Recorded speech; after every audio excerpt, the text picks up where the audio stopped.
Yeah, thank you.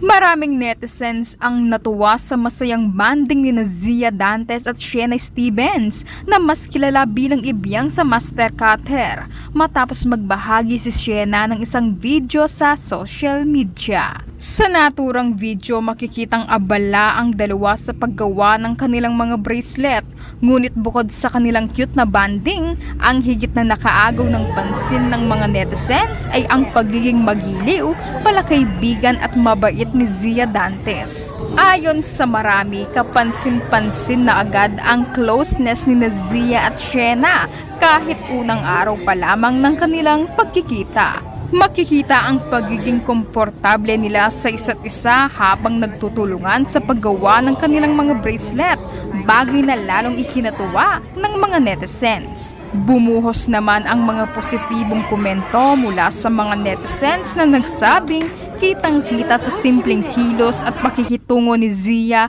ang kanyang magandang asal.